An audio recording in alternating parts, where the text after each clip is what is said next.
Okay, so this is day 2 of my 28-day Panchakarma cleanse in Goa, India. I arrived yesterday. It was very exciting to be here, and I did my first oil treatment, Abhyanga, which was relaxing. And then today I am so exhausted. I am just absolutely even lifting a hand feels an effort. Part of it's jet lag, but part of it is the beginning of an unwinding process. And so today I saw the Ayurvedic doctor, and that is something that is standard practice for doing Panchakarma. You're not just making things up as you go along. And this is why, when I decide to do a detox, it's I really want to be in the care of someone. I want someone else to kind of be with me and being overseeing the whole program. So I saw the Ayurvedic doctor, and he explained, he knows that I have a background in Ayurveda. He explained that my channels, which they read by the pulse. So I know in the West we often do a lot of the online, what dosha am I quizzes, and those are fun and they're kind of helpful, and it's definitely a great starting point, but truly it's about someone reading your pulse. So there are 3 pulses: Vata pulse, which is measuring the quality of air in your body. And if you're thinking about the 3 doshas, rather than having them like a template like Vata, Pitta, Kapha, think of them as energy movers. So we are energetic beings. We get this electromagnetic energy, and there's these 3 qualities that help to move the energy through the body. So Vata is the quality of movement. It takes this fine essence of energy and helps it to move it through our eyelids. It helps to move it through the tissue, the lungs, the oxygen, the blood flow. That's all to do with the Vata energy. And then you have Pitta, because as soon as you move things, you're going to have stuff that you don't need anymore. So Pitta is to do with the digestion, the fire that burns out, that takes away the purities, and also helps to transform things, right? So it moves things from this place, it's been this, and then you go through the Pitta process of transformation, and now it's that in the body. And then finally, Kapha. And Kapha is, after all of the process of the movement, burning out impurities, Kapha is like, okay, now we've got good stuff left, we can build with it. It's solidity, and it's around the bones, the tissues of the body, the keeping the body stable, right? Because a body that's stable is less likely to waste and lose energy and go downhill.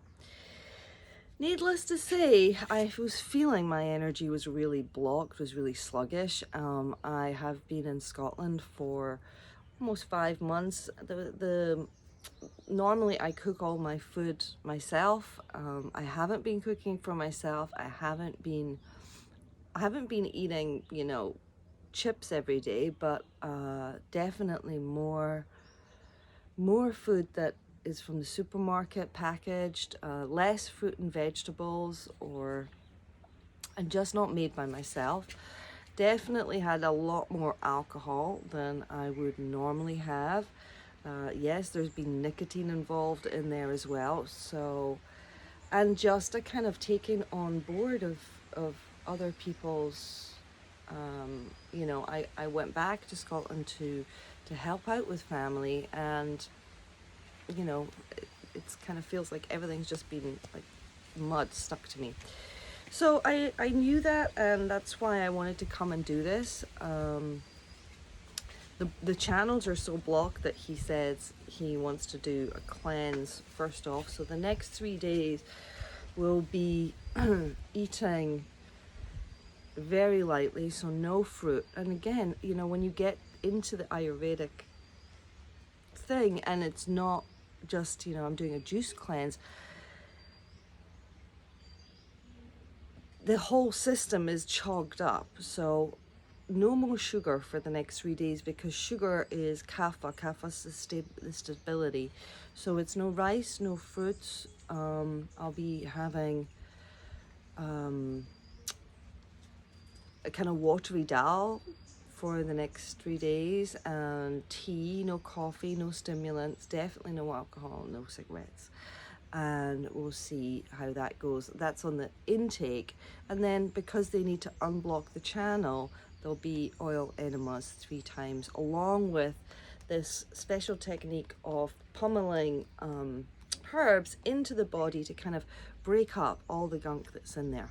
I also wanted to show you today, since we're on the front end of this 28-day, I'm going to give you a quick shot of my body so that you can see as we go through the 28 days what happens. So it's not in dreadful shape, but I know this area here is a little thicker than it would normally be. I'm going to give you a shot from the back. So there's where things are body wise. Legs,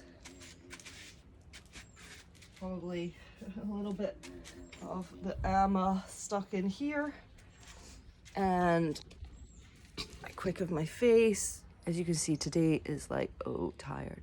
You kind of have to go through the worst of it to get to the other side. So I'm not allowed to do any yoga today.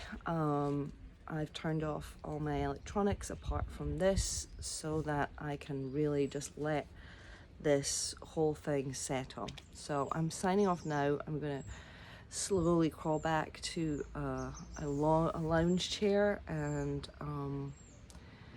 just not move really. That's about it. So namaste everyone.